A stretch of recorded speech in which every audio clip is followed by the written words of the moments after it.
Otoritas Jasa Keuangan Sulawesi Selatan dan Sulawesi Barat mencatat lonjakan signifikan laporan masyarakat terkait pinjaman online ilegal, hingga pinjaman daring tanpa izin. Sepanjang tahun 2026, OJK Sulselbar menerima sebanyak 11.156 laporan masyarakat terkait berbagai bentuk kejahatan keuangan digital di Sulawesi Selatan. Dari jumlah tersebut, Kota Makassar menjadi daerah dengan jumlah korban terbanyak, mencapai sekitar 40% atau sebanyak 5.112 pelapor. Kabupaten Goa menempati posisi kedua dengan 992 pelapor, disusul Kabupaten Maros sebanyak 493 pelapor. Sementara Kabupaten Kepulauan Selayar menjadi wilayah dengan jumlah laporan paling sedikit, yakni 68 pelapor. Kepala OJK Sulselbar, Muclasin, menjelaskan bahwa korban kejahatan keuangan digital berasal dari berbagai latar belakang profesi. Namun, mayoritas pelapor didominasi oleh pegawai swasta dan ibu rumah tangga.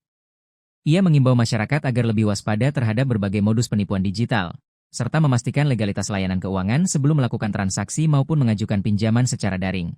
112 pelapor, jumlah teluran 11.126, jadi kurang lebih setengahnya hampir ya, 40% itu pelaporan dari Kota Makassar, disambung dengan Goa 992 orang, dan Maros 493 orang. Paling sedikit Kabupaten Kepulauan Selayar 64 orang.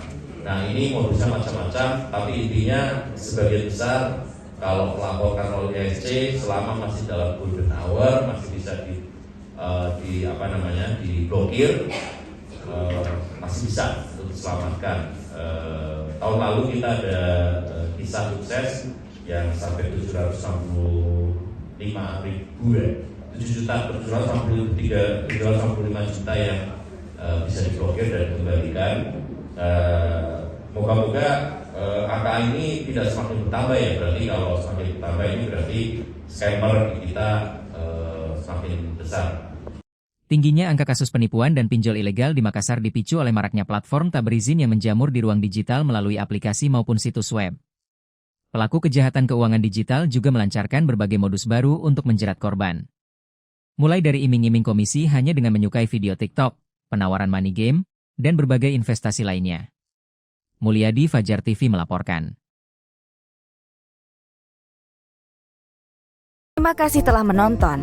Jangan lupa subscribe, like, comment, and share. Saksikan terus informasi terbaru dengan menekan tombol lonceng hanya di channel Fajar TV.